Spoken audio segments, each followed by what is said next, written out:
Ya baik, assalamualaikum warahmatullahi wabarakatuh. Kembali lagi bersama kami di sini Ladang Batur Entertain yang akan memberikan soal-soal dan juga pembahasan P3K tahun 2021 kompetensi manajerial part bagian pertama sesuai dengan FR 1 dan 2. Mudah-mudahan apa yang kami sampaikan ini bermanfaat bagi teman-teman yang akan mengikuti tes P3K tahun 2021 yang hari ketiga atau hari keempat, teman-teman.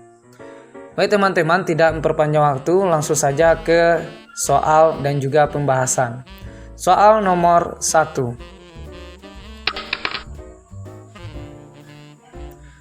Guru mengadakan penilaian yang mengacu pada kriteria yang telah ditetapkan mencakup semua aspek kompetensi, baik afektif, kognitif, dan psikomotorik. Itu adalah prinsip penilaian apa teman-teman?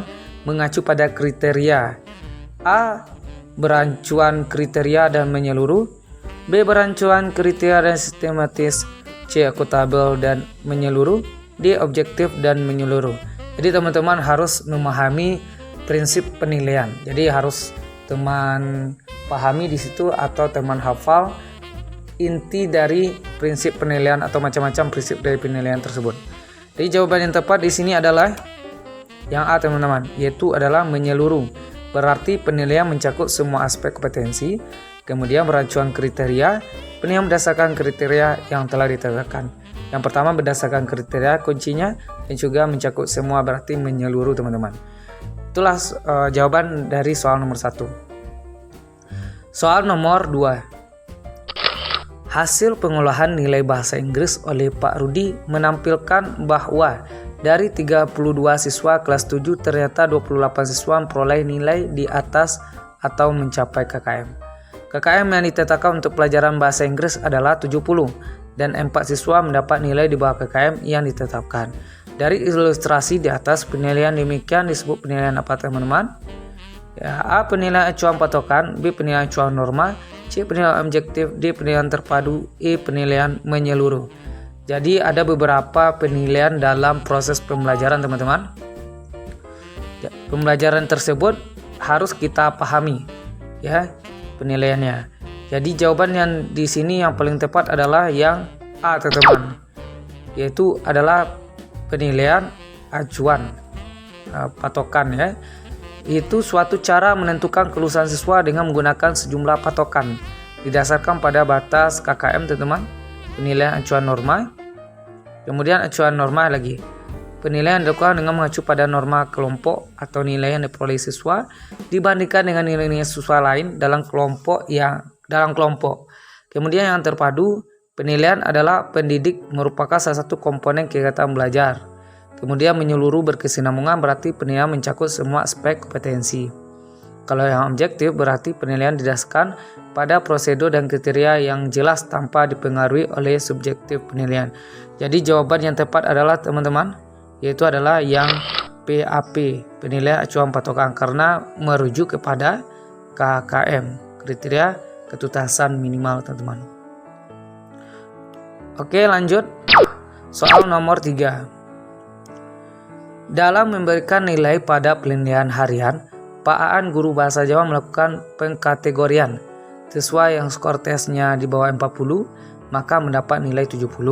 Skor antara 40 sampai 50 mendapat nilai 80 dan skor di atas 50 maka diberikan nilai 90. Jadi ini penilaian yang berdasarkan apa teman-teman? A.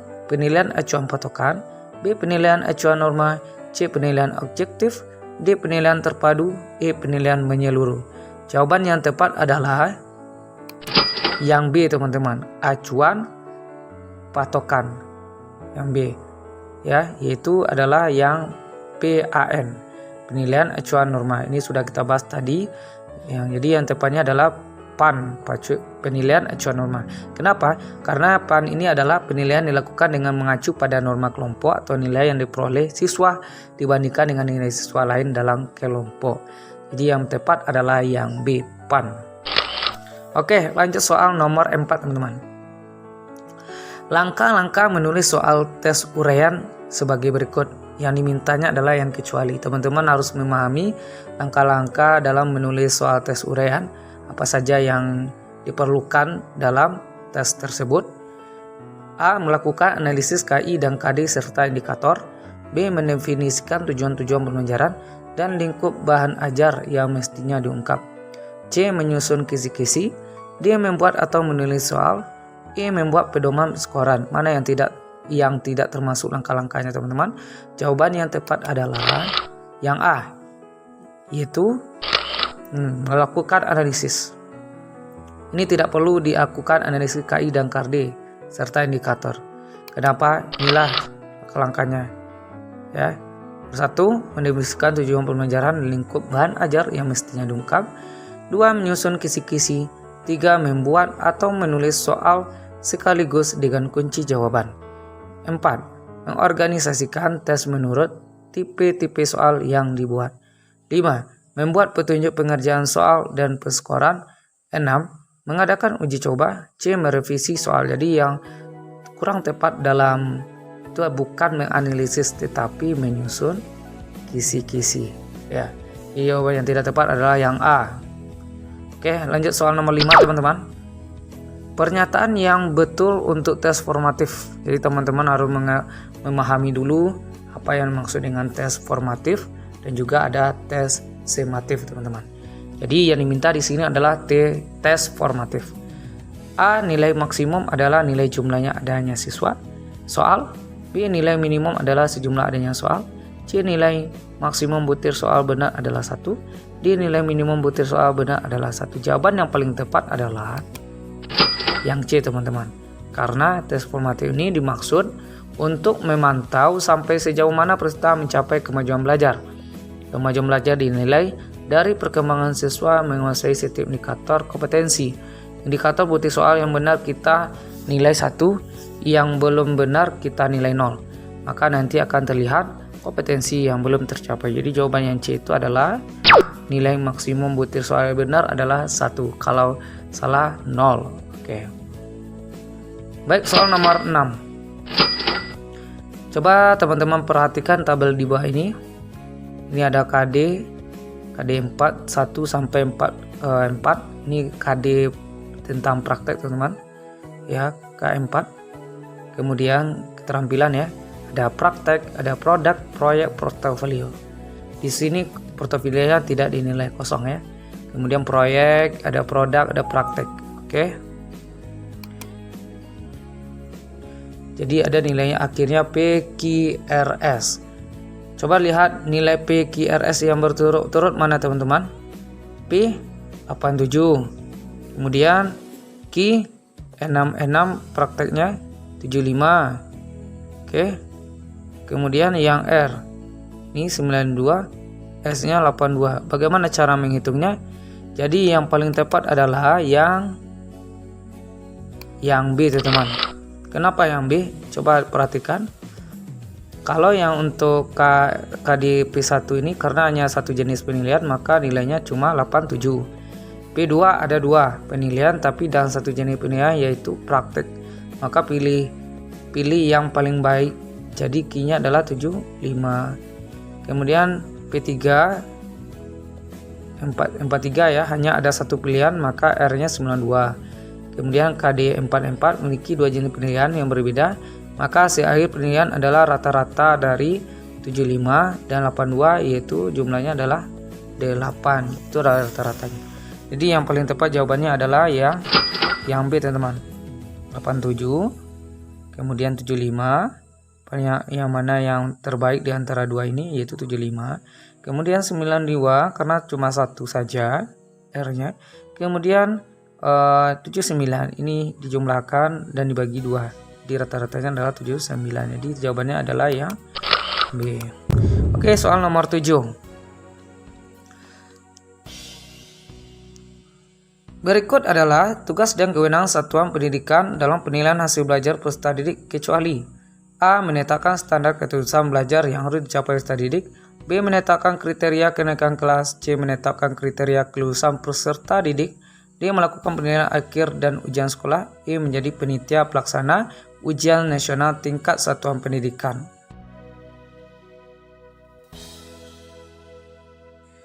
Jadi mana jawaban yang tepat di nomor soal 7 ini teman-teman? tugas dan kewenangan satuan pendidikan dalam penilaian hasil belajar, kecuali. Mana yang tepat antara A sampai E? Jawaban yang tepat adalah yang E. Panitia pelaksana ujian nasional tingkat satuan pendidikan ditetapkan oleh Dinas Pendidikan. Ya, jawabannya yang E yang salah. Ya, yang jawabannya yang betul tugas dan kewenangannya A sampai yang D. Itulah kewajiban dari satuan pendidikan, ya. Oke, lanjut soal nomor 8. Karakteristik silabus pada implementasi penyempurnaan kurikulum 2013 adalah A. Berisi aspek yang lengkap sehingga mempermudah pendidik dalam menyusun rencana pembelajaran.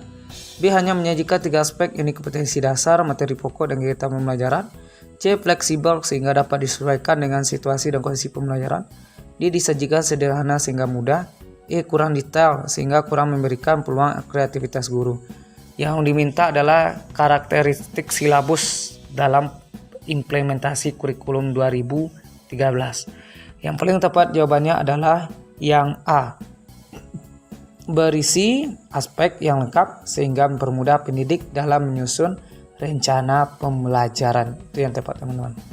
Soal nomor 9. Perkembangan teknologi memungkinkan pembelajaran tidak lagi dilakukan tatap muka di dalam kelas, tetapi juga bisa dilakukan secara virtual atau jarak jauh, ya, dengan prinsip-prinsip pembelajaran berbasis teknologi. Pembelajaran model ini berbasis web dan bisa diakses menggunakan jaringan internet dimanapun dan kapanpun siswa berada. Pembelajaran yang dimaksud ada pembelajaran A. Blended learning, B. e-learning, C. Learning by doing, D. self-learning, E. efficient learning. Mana itu teman-teman?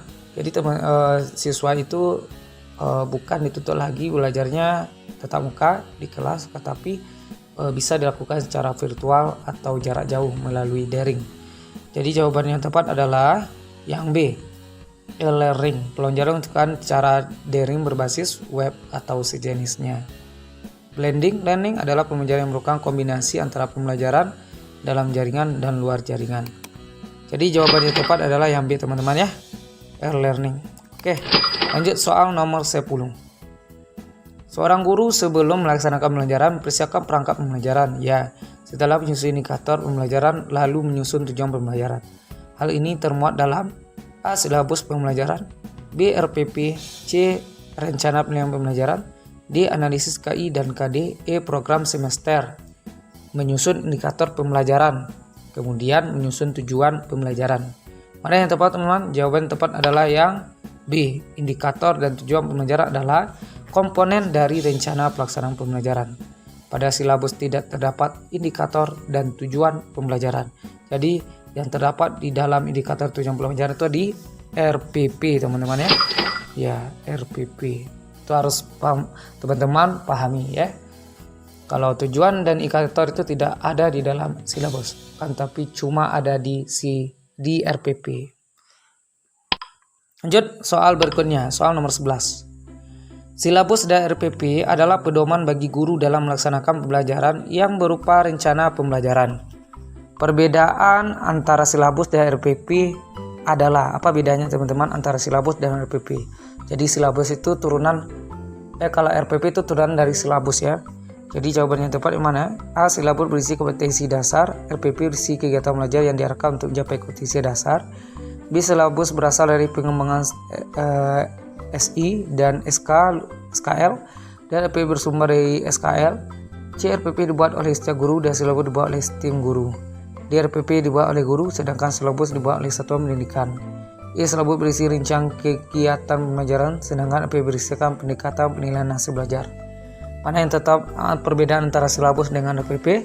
Jawabannya yang tepat adalah yang A, teman-teman, ya. Kalau silabus itu berisi KD dan RPP berisi kegiatan belajar yang dilakukan untuk mencapai KD. Jadi KI dan KD dikembangkan dari SKL, kemudian silabus dikembangkan dari KI dan KD, sementara RPP mengembangkan KD ke dalam indikator pencapaian kompetensi dasar dan tujuan pembelajaran. Jadi RPP disusun oleh masing-masing guru, sedangkan silabus dikembangkan oleh Kemendikbud, bukan tim guru, teman-teman, tapi Kemendikbud, ya. Oke, jawaban yang tepat adalah A. Soal nomor 12. Dari hasil penilaian guru diperoleh beberapa siswa mencapai kriteria ketuntasan belajar, dan ada juga yang belum mencapai kriteria ketuntasan belajar. Dari hasil oleh nilai tersebut dapat dijadikan sebagai bahan guru untuk melakukan tindak lanjut pembelajaran. Yang merupakan manfaat hasil penilaian guru adalah kecuali teman-teman: A. Memperbaiki program pembelajaran. B. Menyelenggarakan program pembelajaran bagi siswa yang hasilnya rendah. C. Menyelenggarakan pengayaan bagi siswa yang hasilnya tinggi. D. Mengadministrasikan hasil penilaian. E. Menyusun laporan hasil penilaian. Yang bukan pemanfaatan hasil penilaian guru. Jawaban tepat adalah yang kunci jawaban ini. Tujuan dan analisis hasil penilaian: 1. Memperbaiki program pembelajaran, menyelidiki program pembelajaran bagi siswa yang hasilnya rendah, pengayaan bagi siswa yang hasilnya tinggi, menyusun laporan hasil penilaian. Jadi yang bukan adalah, coba lihat di sini, yang D, yaitu mengadministrasikan hasil penilaian. Jawabannya yang D, bukannya teman-teman, jawabannya yang D. Oke, lanjut soal yang terakhir di sesi pertama ini teman-teman. Ini sesuai FR 1 dan juga 2 kemarin. Mudah-mudahan ini juga masuk ke tes berikutnya. Pada sebuah RPP tertulis contoh rumusan indikator kompetensi, menjelaskan kondisi operasi sistem dan komponen perangkat keras. Jika pendidik ingin menyusun menjadi tujuan pembelajaran, maka rumusan yang tepat adalah: A. Setelah melaksanakan proses pembelajaran melalui praktek, siswa dapat menjelaskan kondisi operasi sistem dan komponen perangkat keras berupa komponen input, komponen proses, dan komponen output. B.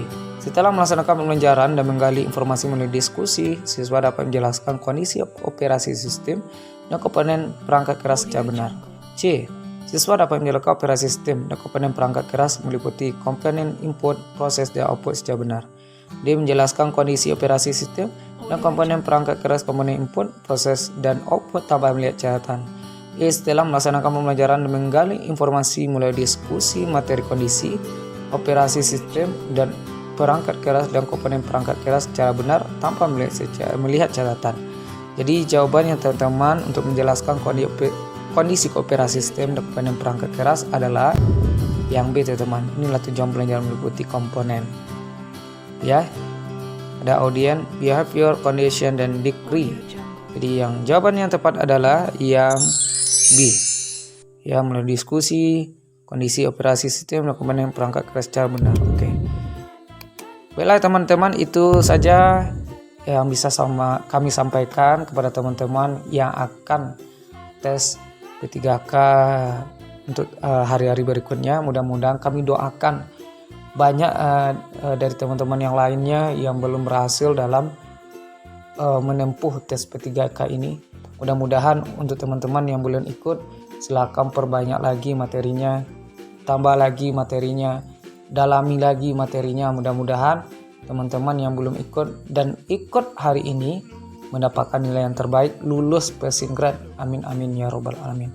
Mungkin itu saja teman-teman, semoga bermanfaat bagi teman-teman yang belum menonton video tambahan materi dari kami. Itu bisa teman-teman lihat di kolom deskripsi bagian bawah. Mungkin itu saja teman-teman, semoga bermanfaat. Wabillahi taufiq wa hidayah. Assalamualaikum warahmatullahi wabarakatuh.